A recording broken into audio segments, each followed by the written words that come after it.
শুরু করি। ওকে, তো আজকে আমরা পড়বো হচ্ছে নিউক্লিয়ার ফিশন। নিউক্লিয়ার ফিশন হচ্ছে এটা হচ্ছে নিউক্লিয়ার রিঅ্যাকশন একটা প্রসেস।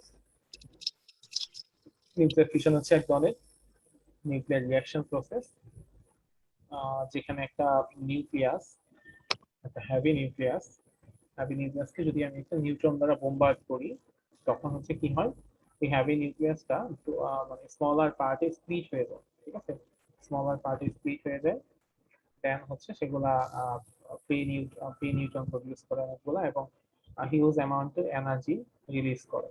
ঠিক আছে, তো নিউক্লিয়ার ফিশন হচ্ছে এক ধরনের নিউক্লিয়ার রিঅ্যাকশন প্রসেস, যেখানে কি হয় যে একটা heavy nucleus when bombard by এটা ইলেকট্রন নিউট্রন, একটা নিউট্রন দ্বারা যখন বোম্বার্ড হয় তখন সেটা হচ্ছে ছোট ছোট পার্টে স্প্লিট হয়ে যায় এবং অনেকগুলা ফ্রি নিউট্রন তৈরি করে, একই সাথে অনেক হিউজ অ্যামাউন্টের এনার্জি তৈরি করে।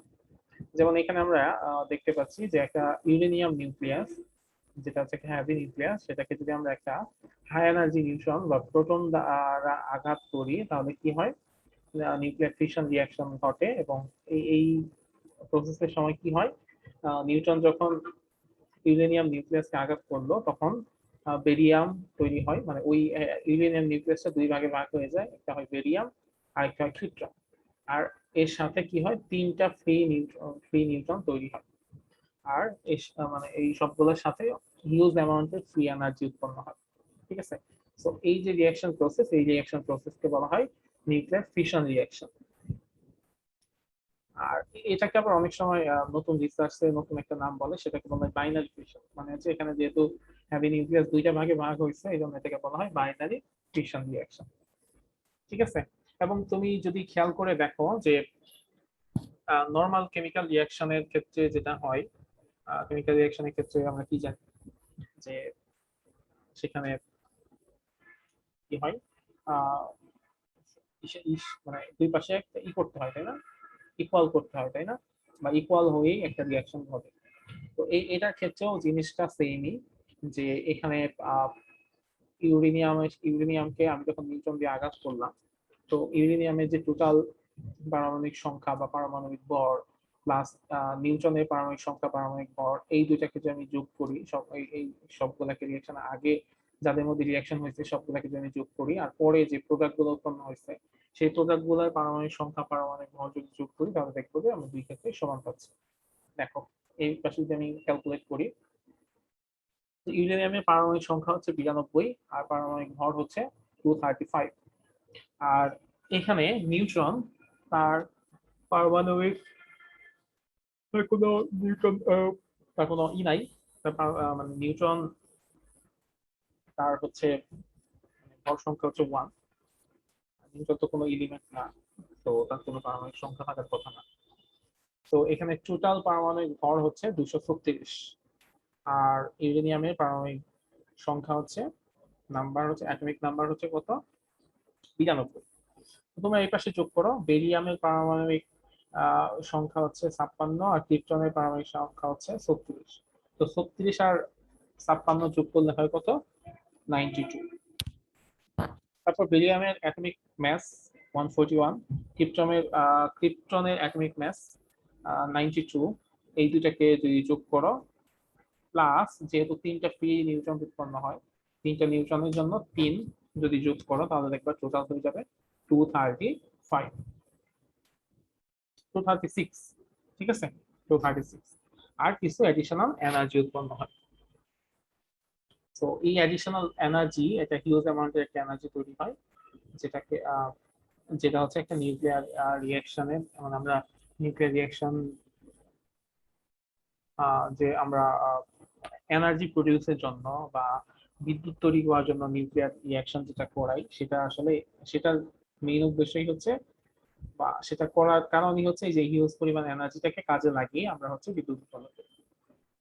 ঠিক আছে, এবং নিউক্লিয়ার রিঅ্যাকশন প্রসেস হচ্ছে দুই ধরনের, একটাকে আমরা বললাম নিউক্লিয়ার ফিশন রিঅ্যাকশন, আরেকটা প্রসেস আছে সেটা হচ্ছে নিউক্লিয়ার ফিউশন রিঅ্যাকশন। একটা হচ্ছে ফিশন, যেখানে হচ্ছে হ্যাভি নিউক্লিয়াসকে একটা, স্যার, হ্যাঁ বলো। আসসালামু আলাইকুম স্যার। এখানে তো 234 আসে স্যার, ইউরেনিয়ামের ওটা। আচ্ছা, 141 আর 92 কত হয়? স্যার 233. জি স্যার 33 আর ওখানে 1 স্যার। 1 কেন? 3টা নিউট্রন ও না? ও স্যার 3, আচ্ছা আচ্ছা আচ্ছা। 3টা। Okay. ঠিক আছে, 236 ঠিক হয় না? জি স্যার তাহলে ঠিক আছে। আরেকটা হচ্ছে নিউক্লিয়ার ফিউশন রিঅ্যাকশন। ফিউশন রিঅ্যাকশনের ক্ষেত্রে কি হয়?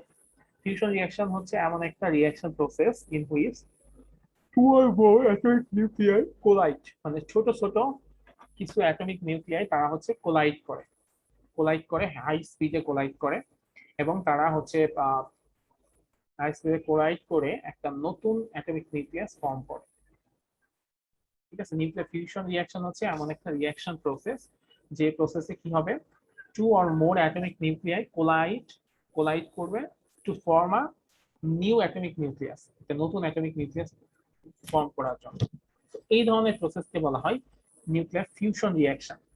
ফিউশনের ক্ষেত্রে কি হলো, একটা হেভি নিউক্লিয়াস নিউট্রন দ্বারা বোমবার্ড করার কারণে সেটা ভেঙে গেল। আর ফিউশনের ক্ষেত্রে উল্টা, যে ছোট ছোট কিছু নিউক্লিয়াস আমি যদি একত্র করি তাহলে তারা সংযুক্ত হয়ে একটা বড় নিউক্লিয়াস তৈরি করবে, সেটা হচ্ছে নিউক্লিয়ার ফিউশন রিঅ্যাকশন। এবং during this process matter is not conserved, that means some of the matter of the fusing material is converted to photons or energy. So এখানে যখন তারা নতুন একটা নিউক্লিয়াস ফর্ম করলো, সাথে একটা নিউট্রন পাওয়া যায় এবং কিছু পরিমাণ না, এবং মানে কিছু পরিমাণ ম্যাটার হচ্ছে তারা কি হয়, এনার্জিতে কনভার্ট হয়ে যায় বা লাইটে কনভার্ট হয়ে যায়। এই পাঁচটা যদি আমরা খেয়াল করে দেখি, এখানে হচ্ছে একটা হাইড্রোজেনের আমরা জানি কয়েকটা আইসোটোপ আছে, হাইড্রোজেন, ডিউটেরিয়াম আর হচ্ছে ট্রিটিয়াম, তাই না? 3টা। তো আমরা নর্মালি কি জানি, হাইড্রোজেনের পারমাণবিক সংখ্যা, অ্যাটমিক নাম্বার কত? Sir hydrogen 1। হাইড্রোজেন 1। আর atomic mass? 1 point something, sir. জি স্যার, এর কাছাকাছি। 1 পয়েন্ট সামথিং, দ্যাট মিন্স 1 আর কি, 1 ধরো। আচ্ছা, সো যদি এরকম হয় হাইড্রোজেনের পারমাণবিক ভর 1, তাহলে সেটাকে বলা হয় প্রোটিয়াম। ঠিক আছে, যেটাকে আমরা নরমাল হাইড্রোজেন আসলে বলি, সেটা হচ্ছে প্রোটিয়াম। আচ্ছা, এরপর যেটার ক্ষেত্রে পারমাণবিক ভর হচ্ছে 2, ঠিক আছে, দ্যাট মিন্স পারমাণবিক ভর 2 মানে কি, যে ওইটার নিউক্লিয়াসে জেনারেল হাইড্রোজেনের আমরা জানি যে জেনারেল হাইড্রোজেনের নিউক্লিয়াসের মধ্যে কোনো নিউট্রন থাকে না, শুধু একটা প্রোটন থাকে, যার কারণে ওর বাইরে একটা ইলেকট্রন থাকে আর ভেতরে একটা প্রোটন থাকে, যার কারণে সেটার পারমাণবিক ভর হচ্ছে 1 আর পারমাণবিক সংখ্যা হচ্ছে 1। আর যেটা হচ্ছে পারমাণবিক ভর হচ্ছে 2, সেটাকে বলা হয় ডিউটেরিয়াম। ডিউটেরিয়ামের ক্ষেত্রে কি হয়, ওর নিউক্লিয়াসের মধ্যে একটা প্রোটন থাকে আর একটা নিউট্রন থাকে। আচ্ছা, আরেকটা হচ্ছে ট্রিটিয়াম। ট্রিটিয়ামের ক্ষেত্রে কি হয়, ওর নিউক্লিয়াসের মধ্যে একটা প্রোটন থাকে আর 2টা নিউট্রন থাকে। ঠিক আছে, ক্লিয়ার ব্যাপারটা? জি স্যার। আচ্ছা, এগুলাকে কি বলে? এগুলাকে বলা হয় আইসোটোপ, তাই না? আইসোটোপ মানে হচ্ছে যেসব মৌলের পারমাণবিক প্রোটন সংখ্যা বা পারমাণবিক সংখ্যা হচ্ছে সেম, কিন্তু পারমাণবিক ভর হচ্ছে ডিফারেন্ট, সেগুলাকে বলা হয় আইসোটোপ। আচ্ছা, সো হাইড্রোজেন আমি যদি এখানে ট্রিটিয়ামের সাথে ডিউটেরিয়ামকে কোলাইড করাই, তাহলে তারা মিলে একটা হিলিয়াম তৈরি করে, যে রিঅ্যাকশনটা আসলে সূর্যের মধ্যে হয়। সূর্যের মধ্যে হাইড্রোজেন যে ইগুলো আছে, নিউক্লিয়াস আছে, হাইড্রোজেনের নিউক্লিয়াস গুলা কি করে, একটা একটার সাথে কোলাইড করে হিলিয়াম তৈরি করে, এবং ওইখানে নিউট্রন উৎপন্ন হয় আর সাথে প্রচুর পরিমাণ এনার্জি উৎপন্ন হয়, যে এনার্জিটা হচ্ছে সূর্যের জ্বালানি হিসেবে কাজ করে। এবং সূর্যের কি হচ্ছে, আস্তে আস্তে হাইড্রোজেনের পরিমাণ কমে যাচ্ছে, এবং বলা হয় সূর্য তার মানে মধ্য বয়স পার করতেছে, তার মানে অর্ধেক হাইড্রোজেন শেষ হয়ে গেছে, অর্ধেক হাইড্রোজেন শেষ হয়ে হিলিয়ামে কনভার্ট হয়ে গেছে। বাকি যে অর্ধেক হাইড্রোজেন আছে সেগুলো আস্তে আস্তে আস্তে আস্তে হিলিয়ামে কনভার্ট হচ্ছে, এবং প্রতিনিয়ত ওইখানে এনার্জি উৎপন্ন হচ্ছে। সেই এনার্জিটাই হচ্ছে সূর্যের জ্বালানি, আর সেই জ্বালানির মাধ্যমে সূর্য আমাদেরকে তাপ দিয়ে থাকে। ঠিক আছে, বা তাপ বা আলো দিয়ে থাকে। তো এই হচ্ছে দুইটা নিউক্লিয়ার রিঅ্যাকশন প্রসেস, একটাকে বলা হয় নিউক্লিয়ার ফিশন রিঅ্যাকশন আর একটাকে বলা হয় ফিউশন রিঅ্যাকশন। এগুলা বাংলা নাই, বাংলা হচ্ছে ফিশন আর ফিউশন, অন্য কোনো বাংলা নাই। তোমাদের মনে রাখার জন্য আমি একটা বুদ্ধি বলে দিই, অনেকে হচ্ছে ফিশন আর ফিউশন গুলায় ফেলো। ফিশন মানে হচ্ছে কি, ফিশন আর ফিউশন এর মাঝামাঝি পার্থক্যটা কি?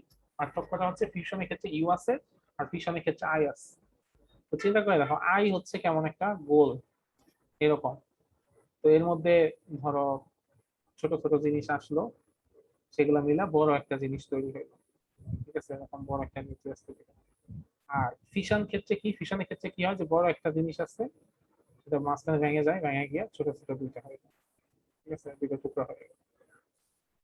ঠিক আছে, এবার মনে থাকতে পারো যে ফিউশন সেখানে একটা পাত্রের মতো অনেকগুলা আসে, এসে বড় হয়।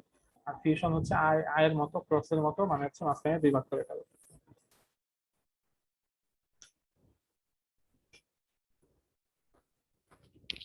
এখন এখানে কাহিনী হচ্ছে আমরা যে পারমাণবিক বিদ্যুৎ কেন্দ্র তৈরি করি, পারমাণবিক বিদ্যুৎ কেন্দ্রে যে রিয়াকশন হয় সেই রিয়াকশন হচ্ছে নিউক্লিয়ার ফিশন রিয়াকশন, এবং সেখানে যে রিয়াকশন গুলাই হয়।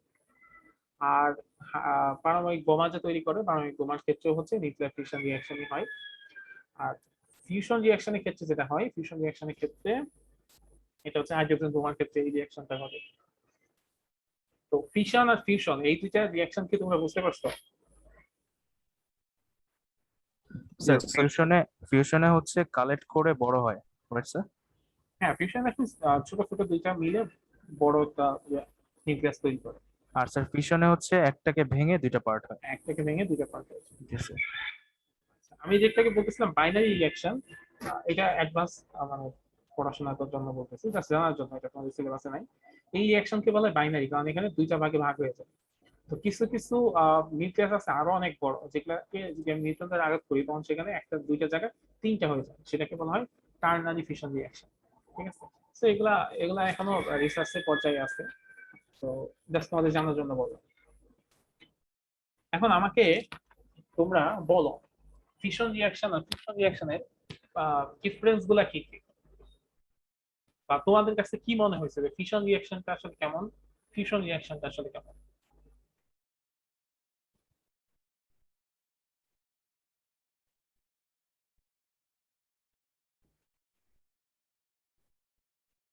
নাকি দুটো জিনিস একই মনে হয়েছে? না স্যার, একই মনে হয় নাই স্যার। তবে স্যার ওই যে দুইটা বুঝলাম, একটা হচ্ছে স্যার পারমাণবিকে আর একটা হচ্ছে স্যার সানের ক্ষেত্রে ইউজ করা হয়। স্পেসিফিক কোনো কিছু তুমি কি তোমার মানে তোমরা কি নোটিস করছো যে এই দুইটার মধ্যে? স্পেসিফিক বলতে স্যার? মানে স্পেসিফিক বলতে ধরো আমি যেটা বোঝাচ্ছি যে এই দুইটা রিঅ্যাকশনের মধ্যে মানে কোন একটা পয়েন্ট তোমার কাছে একটু সিগনিফিকেন্ট মনে হয়েছে, মানে একটা সিগনিফিকেন্ট পয়েন্ট আছে। তো আমি চাচ্ছি যে তোমরা একটু চিন্তা করো, খুঁজে বের করো, দুইটা রিঅ্যাকশন দেখো, দুইটা রিঅ্যাকশনে একটা সিগনিফিকেন্ট পয়েন্ট আছে।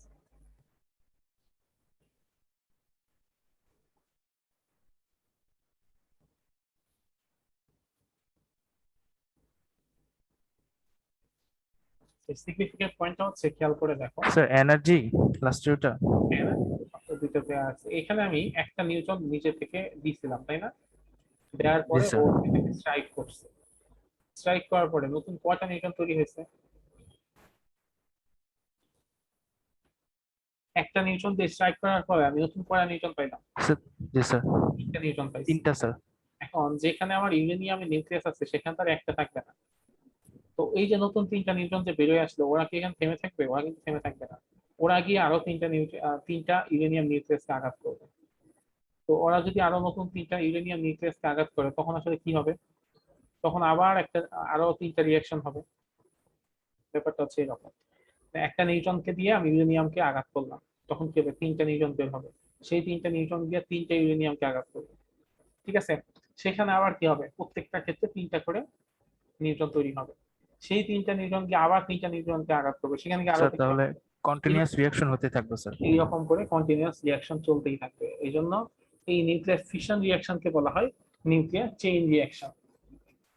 তো চেইন রিঅ্যাকশন বা নিউক্লিয়ার ফিশন রিঅ্যাকশন হচ্ছে কি, যে চেইন রিঅ্যাকশন হচ্ছে এমন একটা প্রসেস যেটা একবার শুরু হয় এবং কন্টিনিউয়াসলি উইদাউট মানে আমি কোনো ধরনের ফার্দার এনার্জি প্রোভাইড না করলেও কন্টিনিউয়াসলি সেটা চলতে থাকে, এবং ট্রিমেন্ডাস অ্যামাউন্ট অফ এনার্জি এখানে রিলিজ হবে, এবং এত বেশি এনার্জি রিলিজ হয় যে সেটা আসলে মানে মানে খুবই ডেঞ্জারাস হয়ে যায় অনেক সময়।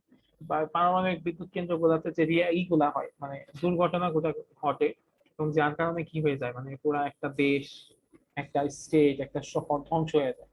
মানুষ থেকে শুরু করে গাছপালা, পশু পাখি, ইভেন ওখানকার মাটি পর্যন্ত নষ্ট হয়ে যায়, এবং 100, 150, 200 বছর পর্যন্ত সেটা একটা ইফেক্ট থাকে, এবং সেটা কারণ হচ্ছে পারমাণবিক বোমা বানানোর ক্ষেত্রে এগুলো ইউজ করা হয় নাকি? হ্যাঁ পারমাণবিক বোমাতে এই রিয়াকশন। হ্যাঁ। তো পারমাণবিক বোমা বা পারমাণবিক বিদ্যুৎ কেন্দ্রে এই সেম জিনিসটাই ঘটে, এবং এইটার এই যে মানে এত ডেঞ্জারাস ইফেক্টের কারণ হচ্ছে এটাই যে কন্টিনিউয়াসলি আমার নিউট্রন ফার্স্টে 1টা থেকে 3টা, 3টা থেকে 9টা, 9টা থেকে 27টা, 27টা থেকে কয়টা হবে বলতো? 81টা। এরকম কন্টিনিউয়াসলি রিয়াকশন চলতে থাকবে, এবং প্রত্যেকটা রিয়াকশন হচ্ছে 200 মেগা ইলেকট্রন ভোল্ট করে এনার্জি তৈরি হবে। এটা চিন্তা করতে পারতেছ? ফার্স্টে 200 মেগা ইলেকট্রন ভোল্ট ইলেকট্রন তৈরি মানে এনার্জি তৈরি হয়েছে, পরে 200 মেগা ইলেকট্রন ভোল্ট ইন্টু 3 মানে 600, এরপরে এবার হচ্ছে 200 ইন্টু 9 তার মানে হচ্ছে 1800, তারপরে বাড়তে হচ্ছে থাকে। মানে 5400, এরকম মেগা ইলেকট্রন ভোল্ট এনার্জি উৎপন্ন হইতেই থাকবে হইতে। তো এই প্রসেসটা একবার শুরু হইলে এটা শেষ করা যায় না। এই জন্য এটা হচ্ছে মানে খুবই ডেঞ্জারাস, এবং ডেঞ্জারাস এই জন্য যে এটাকে যদি আমি থামাইতে না পারি তাহলে ডেঞ্জারাস, কিন্তু আমি যদি থামাইতে পারি তাহলে এটা হচ্ছে খুবই মানে আহ মানে এটা হচ্ছে এমন একটা ওয়ে, যে ওয়েটা হচ্ছে যে কোনো জায়গায় মানে খুবই সহজে আমি আমার এনার্জি ক্রাইসিসটাকে সলভ করতে পারবো। এবং সেজন্যই হচ্ছে বাংলাদেশে পারমাণবিক বিদ্যুৎ কেন্দ্র তৈরি করা হচ্ছে। তোমরা যদি তোমাদের আসলে দেখা উচিত যে তোমাদের দেশে এটা করতেছে, তো আমরা একটু ঘুরে আসি। জি স্যার, আর এগুলো তো স্যার মানে বাইরের পরিবেশে পাওয়া যায় না, গবেষণা করে উৎপন্ন করতে হয় নাকি? হ্যাঁ, এগুলা তুমি নর্মাল পরিবেশে এসব কিছু করতে পারবে না।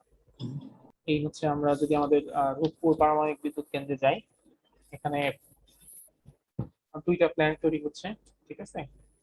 2টা প্ল্যান্ট তৈরি হচ্ছে, 2টা প্ল্যান্টেরই কাজ চলতেছে।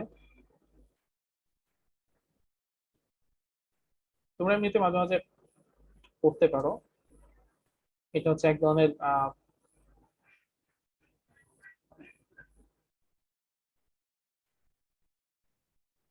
Pressurised water reactor.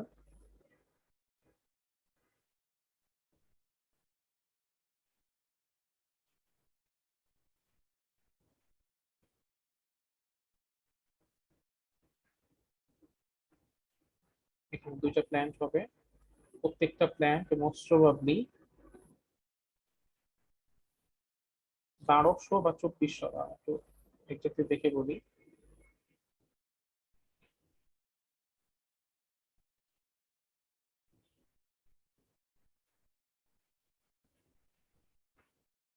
এটার ফাইনাল মানে 2024 বা 2024 এবং 2025 এই এই সাল থেকে এই রিঅ্যাক্টর হচ্ছে কাজ করা শুরু করবে।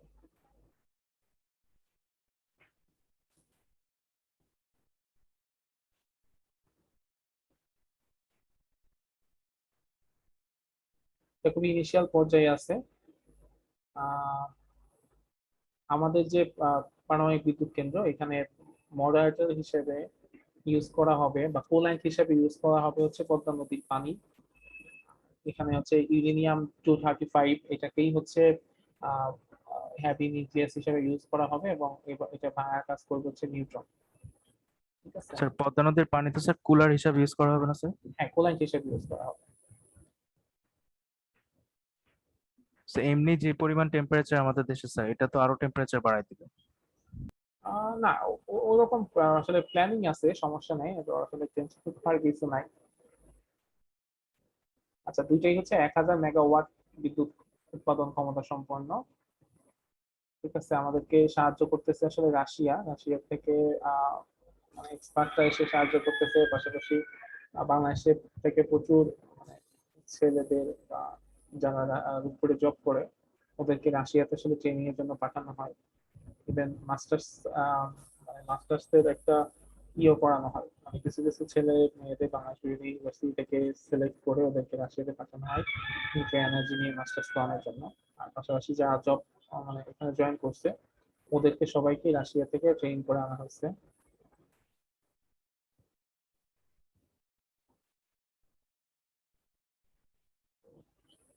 এই হচ্ছে কেন্দ্রের মাস্টার প্ল্যান। আর এটা হচ্ছে মানে এটাকে বলা হয় যে মানে খুবই এমন ভাবে তৈরি করা হয়েছে যে ধরো খুব হাই লেভেলের মানে এই 8 মাত্রার যদি তোমার হয় ভূমিকম্প হয় তারপরে হচ্ছে এখানে আসলে কোনো ধরনের সমস্যা হবে না। ঠিক আছে।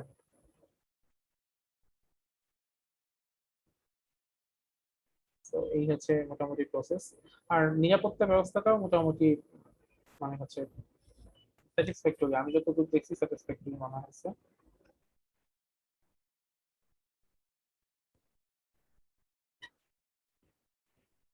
আর তেজস্ক্রিয়তার একটা ব্যাপার যেটা নিয়ে দেখে অনেকেই ভয় পায় যে আসলে এখানে কোনো সমস্যা হবে কিনা, যে যারা জব করবে বা আশেপাশে মানুষের কোনো সমস্যা হবে কিনা। সেটা আসলে সমস্যা হবার কথা না, কারণ তুমি যদি দেখো এই যে এই মাঝখানে হচ্ছে আমার সেই ফুয়েলটা থাকবে যেখানে হচ্ছে রিয়াকশনটা ঘটবে। ঠিক আছে।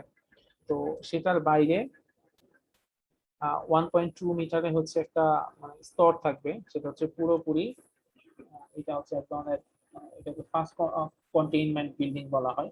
এটা পুরুত্ব হবে 1.2 মিটার। এর এর ভেতরে তো আরো আছেই, যেখানে মানে আমাদের ইটা থাকবে ওই যেটা আমার সোর্স, সেই সোর্স থাকবে, তার পাশে তো মানে আমার দেয়া থাকবে, প্রেসার ভেসেল থাকবে, তার পাশে হচ্ছে একটা কন্টেইনমেন্ট থাকবে 1.2 মিটারে। সেই কন্টেইনমেন্টটা হচ্ছে আমার রিয়াকশনটাকে আটকাবে। এর বাইরে আরেকটা হচ্ছে 0.5 মিটারে আরেকটা কন্টেইনমেন্ট থাকবে সেকেন্ডারি। তারপরে হচ্ছে 300 মিটারের মধ্যে যেটা হচ্ছে আমার মানে প্রোটেকশন জোন, এর মধ্যে অন্য কোনো মানুষ থাকবে না। এর পাশে আরেকটা এক্সক্লুসিভ বাউন্ডারি থাকবে, এর মধ্যে মানুষ চাইলে যাইতে পারবে। তো মোটামুটি 5 স্তর বিশিষ্ট একটা আহ নিরাপত্তা ব্যবস্থা এখানে করা আছে।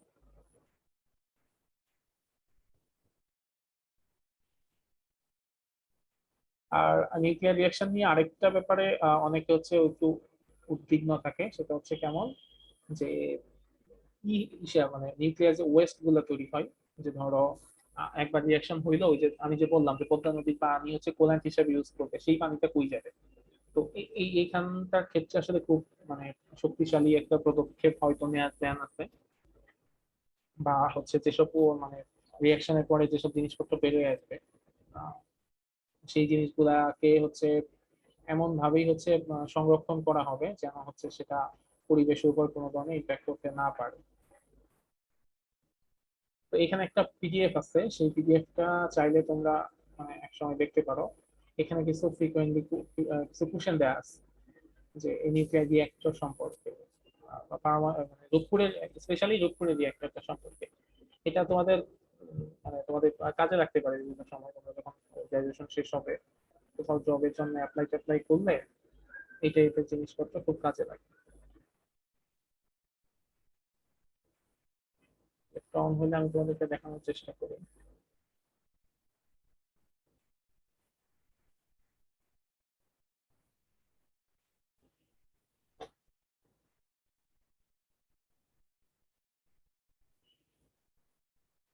এখানে অনেক কোশ্চেন আছে, কি করে পারমাণবিক শক্তি বিদ্যুৎ শক্তিতে রূপান্তর হয়, রিঅ্যাক্টর গুলা কি হয়, সেগুলোর নামের কারণ কি, সব দেখতে পারবা।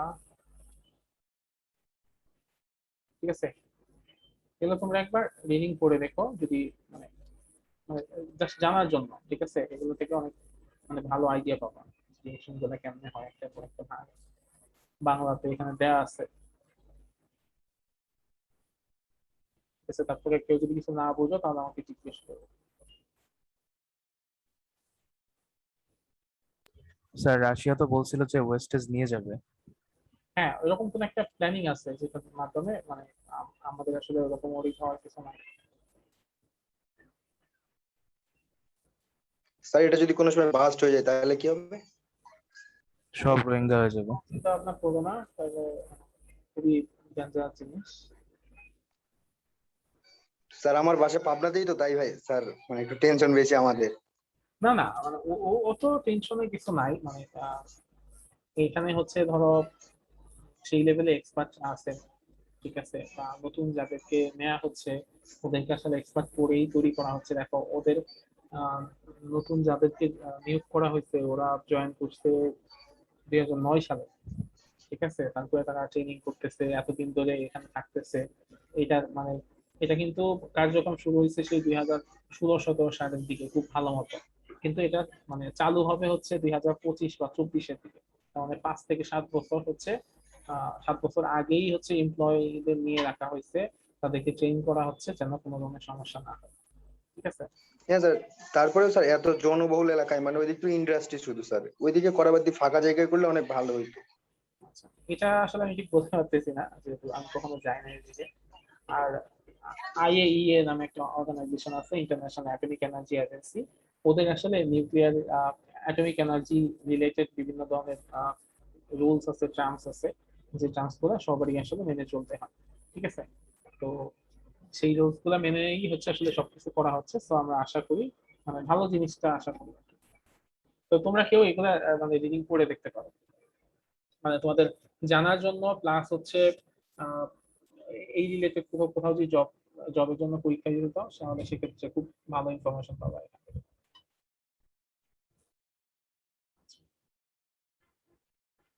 তো আমরা নিউক্লিয়ার চেইন রিঅ্যাকশনটা পড়লাম। আহ, এরপরে আমরা আসলে স্পেশাল ফিল্ড অফ রিলেটিভিটি এই পার্টে যাব। তো সেই পার্টে যাওয়ার আগে আমাদের কিছু ছোট ছোট জিনিসপত্র জানতে হবে। আচ্ছা, তার আগে আমি বলি যে এই নিউক্লিয়ার রিঅ্যাকশন নিয়ে কারো কোনো কোশ্চেন আছে এছাড়া?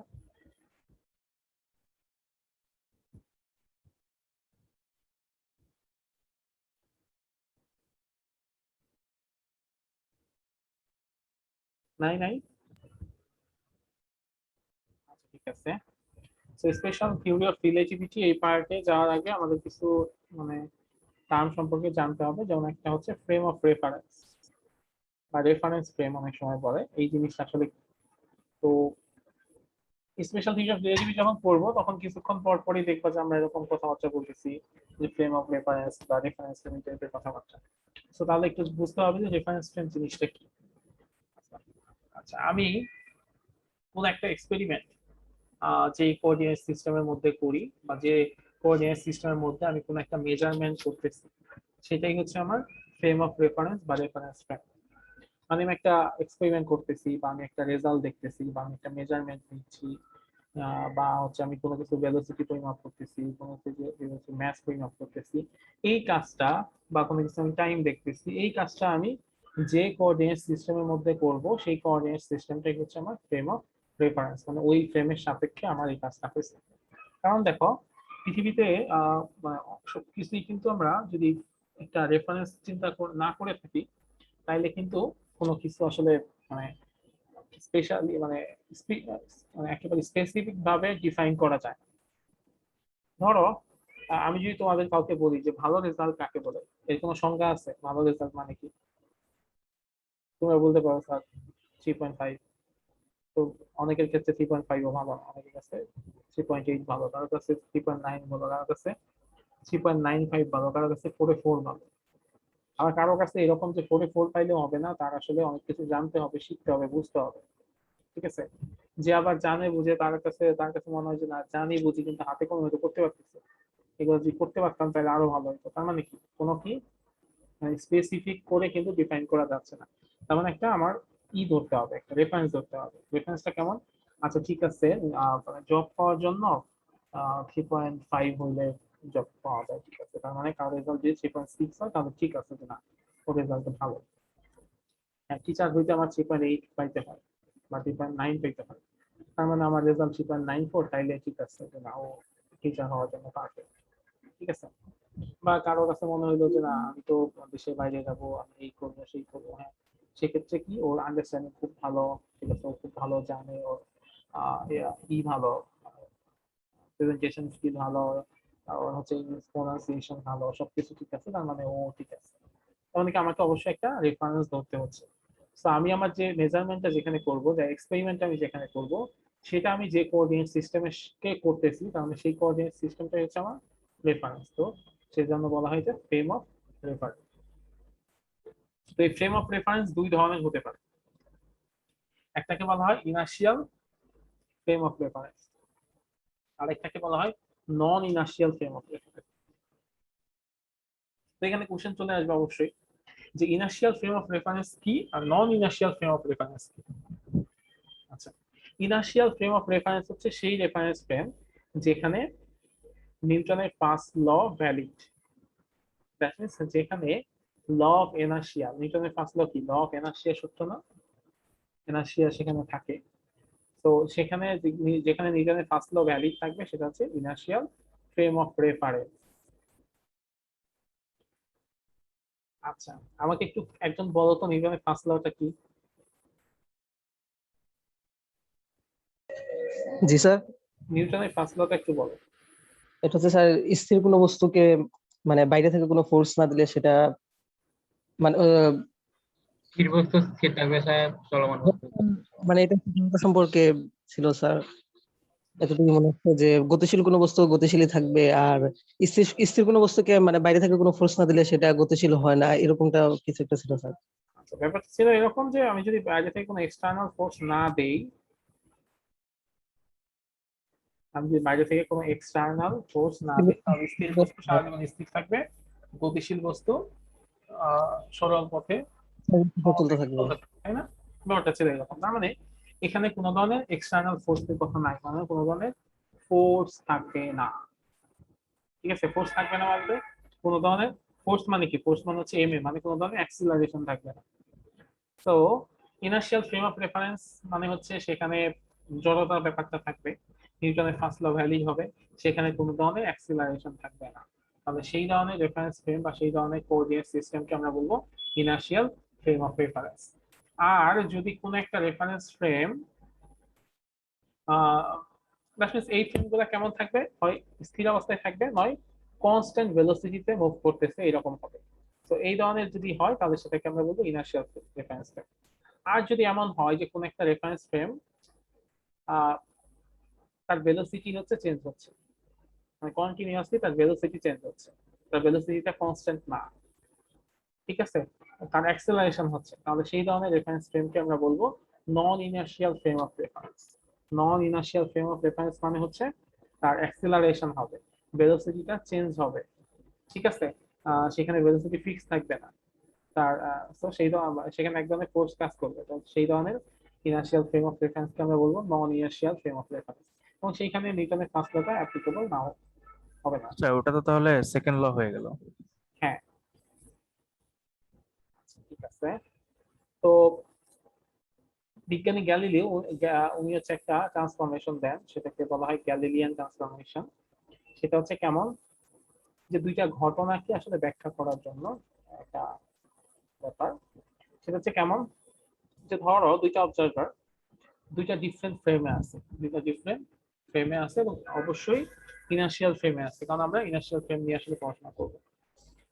দুইটা অবজারভার দুইটা ডিফারেন্ট ফ্রেমে আছে, দুইটা ডিফারেন্ট ইনার্শিয়াল ফ্রেমে আছে, একটা হচ্ছে ফ্রেম এস আর একটা হচ্ছে ফ্রেম এস ওয়ান। যেখানে এস ফ্রেমটা হচ্ছে স্থির অবস্থায় আছে, রেস্ট অবস্থায় আছে, আর এস প্রাইম যে ফ্রেমটা আছে সেই ফ্রেমটা হচ্ছে গতিশীল অবস্থায় আছে। আচ্ছা, এস ফ্রেমটা হচ্ছে আমার স্থির অবস্থায় আছে, রেস্ট অবস্থায় আছে, আর এস প্রাইম যে ফ্রেমটা সেই ফ্রেমটা হচ্ছে মুভিং অবস্থায় আছে উইথ আ কনস্ট্যান্ট বা ইউনিফর্ম ভেলোসিটি ভি। এটা হচ্ছে আমার এস ফ্রেম। আর ইনিশিয়ালি এই এস প্রাইম ফ্রেমটা সে হচ্ছে এখানে ছিল, ইনিশিয়ালি এটা এখানে ছিল,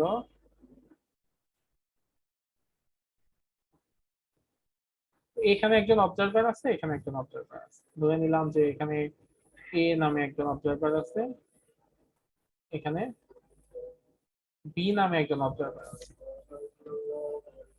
এখন ধরো কি টাইম পরে, একটা নির্দিষ্ট সময় পরে এই এস প্রাইম যে ফ্রেম সেটা কি আর এখানে থাকবে?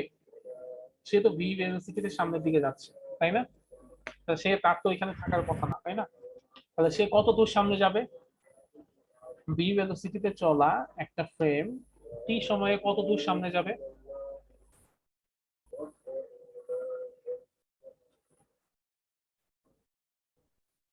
কোনো একটা ফর্মুলা পড়ছিলাম এস এস ইকুয়াল টু ভিটি ছিল স্যার। হ্যাঁ, সমবেগ আর হচ্ছে সমবেগকে আমরা টাইম দিয়ে গুণ করি, তাহলে আমরা ডিসটেন্সটা বের হবে। আচ্ছা, তার মানে এই হচ্ছে এস ইজ ইকুয়াল টু ভিটি, মানে এখান থেকে ভিটি ডিসটেন্সে এই পর্যায়ে চলে আসবে। তো এটা হচ্ছে আমার ও পয়েন্ট, এটা হচ্ছে ও প্রাইম পয়েন্ট। তো এখন পি একটা পয়েন্ট, এই পি পয়েন্টটাকে আমরা আসলে দুইটা ফ্রেমের সাপেক্ষে বোঝার চেষ্টা করব যে এই পি পয়েন্টটা কোথায়। আচ্ছা দেখো, এখন এস ফ্রেমের সাপেক্ষে পি পয়েন্টটা কতটুকু ডিসটেন্স দূরে? এই পি পয়েন্টটা হচ্ছে ধরলাম এখান থেকে, এটা আছে এখানে আর এটা হচ্ছে এখানে, মানে এইটুকু ডিসটেন্স দূরে, তাই না? পি পয়েন্টটা হচ্ছে এস ফ্রেম থেকে এক্স ডিসটেন্স দূরে। এক্স। আচ্ছা, আর পি ফ্রেমটা এক্স প্রাইম ফ্রেম থেকে কত ডিসটেন্স দূরে? Sir x prime. এখন ওয়াই অ্যাক্সিসে এইদিকেও যা, মানে এস ফ্রেমে ওয়াই অ্যাক্সিসে যে যেটা ওয়াই মানে এস প্রাইম অ্যাক্সিসেও, মানে এস প্রাইম ফ্রেমের ক্ষেত্রে ওয়াই অ্যাক্সিসে কিন্তু সেম জিনিস, তাই না? কারণ ওয়াই অ্যাক্সিসে কিন্তু ও ওই পয়েন্টটা মুভ করতেছে না, এই পয়েন্টটা মুভ করতেছে এক্স অ্যাক্সিস বরাবর। তো আমি যদি ইকুয়েশন গুলা মানে লিখি, তাহলে ইকুয়েশন গুলা লিখলে কেমন হবে? যে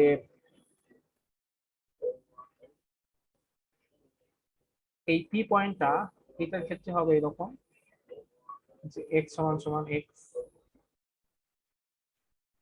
এটার ক্ষেত্রে হবে হচ্ছে এক্স সমান সমান এস প্রাইম। আচ্ছা, এখন যদি আমি একটু বোঝার চেষ্টা করি, এক্স সমান সমান কি? এক্স সমান সমান এইটা না, যে এক্স প্রাইম প্লাস বিটি।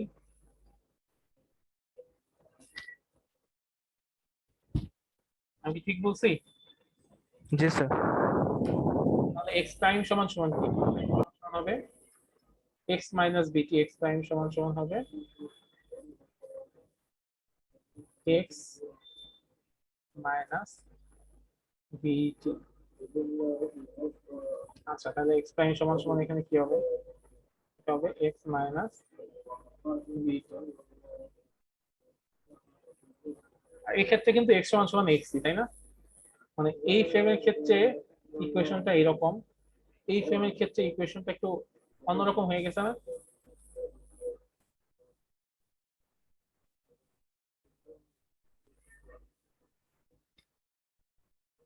হ্যাঁ, আমাকে একটু তোমরা রেসপন্স করো, তোমরা কি মানে ব্যাপারটা বুঝতে পারছো আমি কি বলছি? জি স্যার, এক্স প্রাইমের কারণে স্যার আলাদা হয়ে গেছে। এটা কিন্তু দুই রকম হয়ে গেছে। আচ্ছা, ওয়াই ওয়াই ওয়াই অ্যাক্সিস এর ক্ষেত্রে দুইটাই হচ্ছে সমান, এখানেও যা থাকবে, কারণ ওয়াই অ্যাক্সিস এ তাদের ডিসটেন্স একই, ওয়াই অ্যাক্সিস এ কোনো ধরনের মুভমেন্ট নাই, ওয়াই অ্যাক্সিস এ তারা সেম জিনিস, এখানে ওয়াই এখানে ওয়াই। জেড জেড এর ক্ষেত্রেও একই জিনিস হবে, এটা যে জেড এর কথা চিন্তা করি, এখানে জেড সমান সমান যে পয়েন্ট থাকবে, এখানেও জেড সমান সমান একই পয়েন্ট থাকবে, জেড সমান সমান জেড প্রাইম। আর জেড প্রাইম আর জেড একই কথা, এখানেও টাইম টি, এখানেও টাইম টি, কিন্তু জাস্ট শুধুমাত্র একটা জায়গাতে একটু পার্থক্য, সেটা হচ্ছে এক্স অ্যাক্সিস বরাবর, যে অ্যাক্সিস বরাবর ট্রাভেল করতেছে ওই অ্যাক্সিস বরাবর একটা আমরা পার্থক্য দেখতে পাইছি, মানে ইকুয়েশনে একটা পরিবর্তন দেখতে পাইছি। আচ্ছা, তো এটা হচ্ছে গ্যালিলিয়ান ট্রান্সফরমেশন। গ্যালিলিয়ান ট্রান্সফরমেশনে মানে যদি একটা স্থির রেস্ট অবস্থায় থাকে কোন একটা ফ্রেম, একটা ফ্রেম যদি গতিশীল অবস্থায় থাকে, তাহলে সেইখানে দুই ধরনের ইকুয়েশন আমরা দেখতে পাই। একটা হচ্ছে এক্স প্রাইম সমান সমান এক্স মাইনাস ভিটি, আর একটা হচ্ছে নর্মাল এক্স সমান সমান এক্স, মানে দুইটা ফ্রেম আমরা দেখতে পাই। আর এটা হচ্ছে মানে এটাকে বলা হয় গ্যালিলিয়ান ট্রান্সফরমেশন। এখন গ্যালিলিয়ান ট্রান্সফরমেশন থেকে ইনভার্স গ্যালিলিয়ান ট্রান্সফরমেশনটা কি?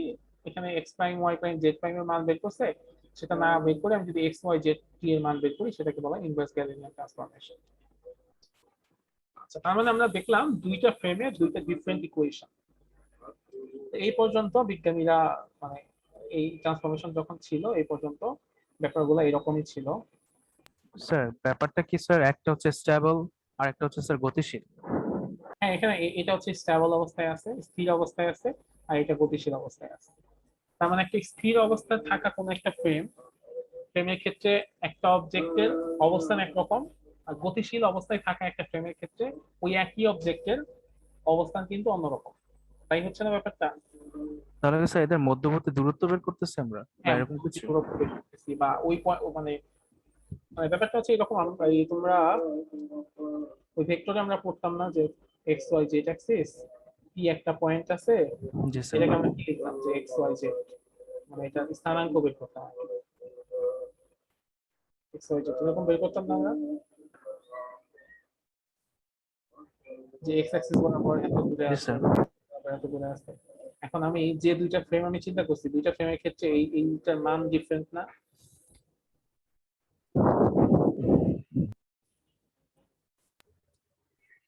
মান কি ডিফারেন্ট না সেম? স্যার কিসের ক্ষেত্রে স্যার? গতিশীলের ক্ষেত্রে স্যার? মানে গতিশীলের ক্ষেত্রে একরকম, আর জি স্যার। স্থিরের ক্ষেত্রে আরেক রকম। স্টেবলের ক্ষেত্রে আরেক রকম মান। মানে এই পর্যন্ত ঠিক ছিল।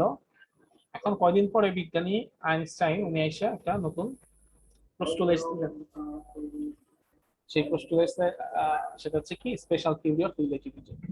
তো সেই স্পেশাল থিওরি অফ রিলেটিভিটিতে উনি যেটা বললেন সেটা হচ্ছে এরকম, the laws of physics are same in all inertial frame of reference.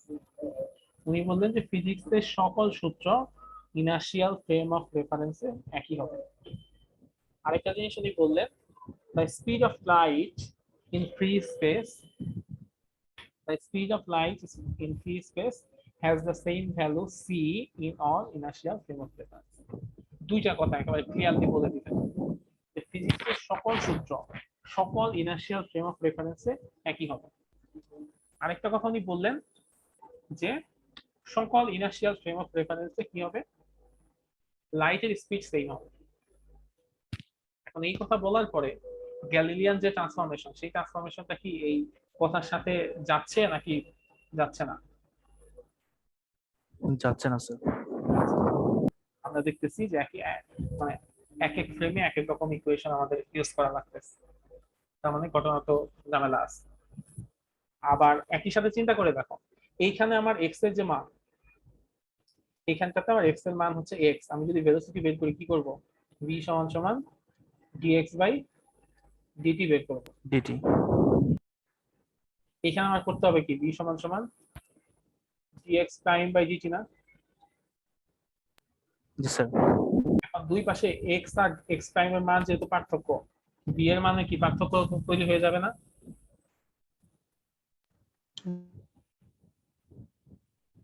B এর মান পরিবর্তন হবে, ভেলোসিটি মান তো পরিবর্তন হবে।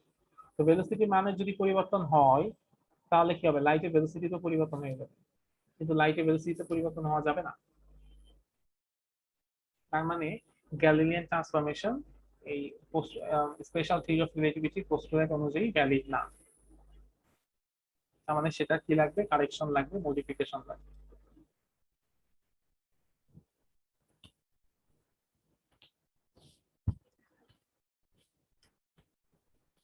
বুঝতে পারছো? জি স্যার। এখন পরীক্ষায় যদি কোশ্চেন আসে যে verify Galilean's transformation according to the postulates of special theory of relativity, তাহলে কি তোমরা লিখতে পারবা?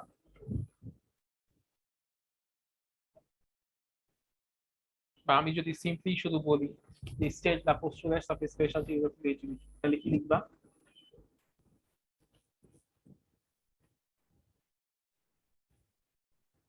আয়ান আহমেদ বলো তো, স্পেশাল থিওরি অফ রিলেটিভিটি পোস্টুলেটস গুলো যদি লিখতে বলা হয় তাহলে কি লিখবা?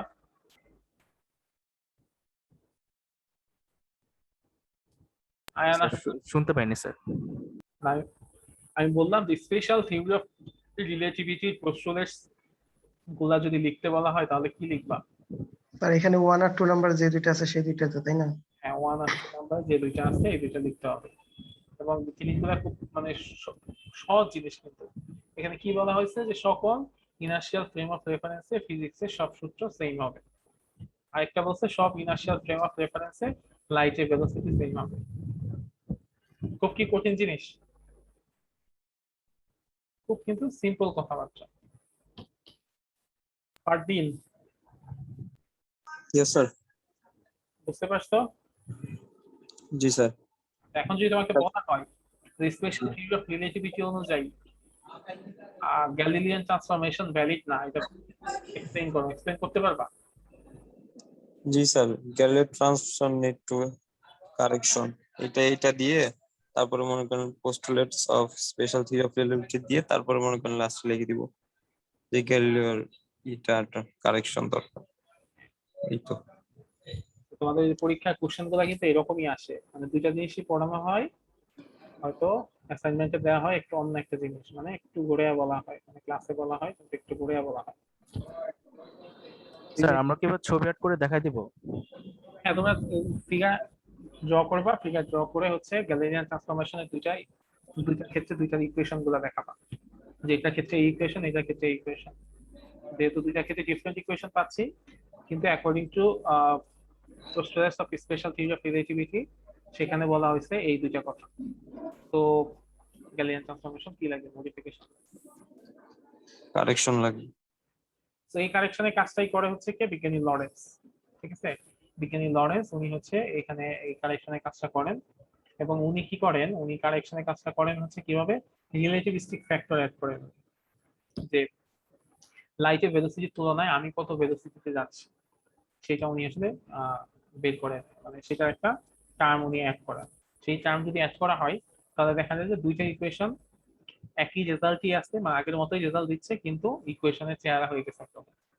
তো এই জন্য এটা এটা হচ্ছে কারেকশনটা। এই হচ্ছে কারেকশনটা। তো এই কারেকশনে কাজ করেন হচ্ছে লরেন্স, বিজ্ঞানী লরেন্স। তো এই জন্য বলা হয় লরেন্স ট্রান্সফরমেশন।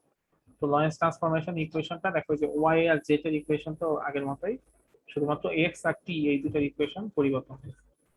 এক্স এর ক্ষেত্রে কি এক্স প্রাইম সমান সমান x minus v t root over 1 minus b square by c square. এখন খেয়াল করে দেখো, যদি আমার ভেলোসিটি শূন্য থাকে তখন কি হবে? বি স্কয়ারের মান শূন্য, তো শূন্য ডিভাইডেড বাই সি স্কয়ার মানে শূন্য, মানে 1 মাইনাস শূন্য মানে 1, রুট ওভার 1 করলে 1, তাহলে কি থাকে? ইকুয়েশন কিন্তু আগের মতোই, এক্স প্রাইম সমান সমান এক্স মাইনাস বিটি, মানে আগের ইকুয়েশনটাই থাকতেছে, কিন্তু ইকুয়েশনের চেহারাটা পরিবর্তন হয়ে গেছে।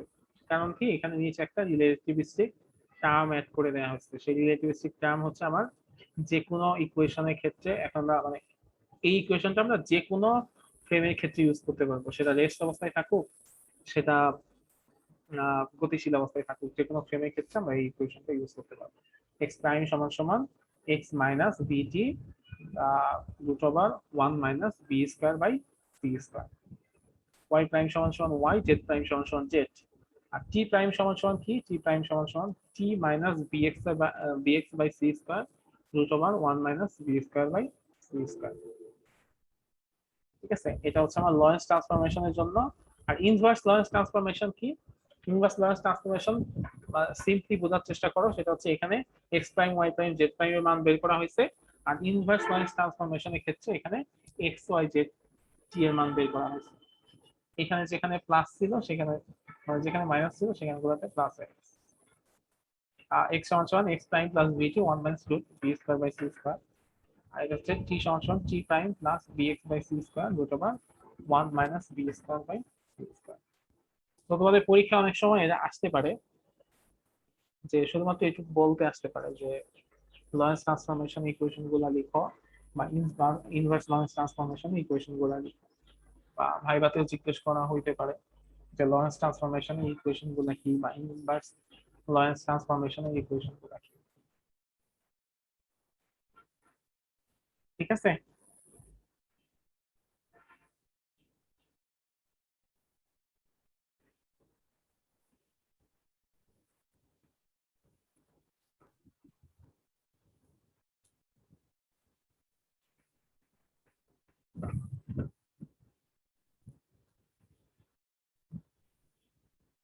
ঠিক আছে। স্যার ইনভার্সের মধ্যে শুধু প্রাইম বসাই দিলে তো হচ্ছে না কিছু?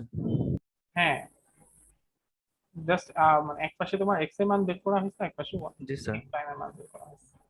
তো আজকে তাহলে আমরা এই পর্যন্তই রাখি, কারণ নেক্সট দিন আমরা যেটা পড়বো সেটা হচ্ছে লরেন্স ট্রান্সফরমেশনের দুইটা কনসিকোয়েন্স আছে, একটাকে বলা হয় লেন্থ কন্ট্রাকশন আর একটাকে বলা হয় টাইম ডাইলেশন। লেন্থ কন্ট্রাকশন আর একটা হচ্ছে টাইম ডাইলেশন, এই দুইটা নিয়ে আমরা আসলে পড়বো, যে লেন্থ কন্ট্রাকশন বা দৈর্ঘ্য সংকুচন, আর টাইম ডাইলেশনকে বলা হয় কাল দীর্ঘায়ন। এই দুইটা জিনিস কি, এই দুইটা জিনিসকে কিভাবে বের করা হয় এবং সেগুলোর ক্ষেত্রে ম্যাথগুলা কিভাবে করতে হয়। ঠিক আছে, তাহলে এটা ওকে আমরা স্যার। নেক্সট ক্লাসে করবো। আজকে আমরা এই পর্যন্তই রাখি।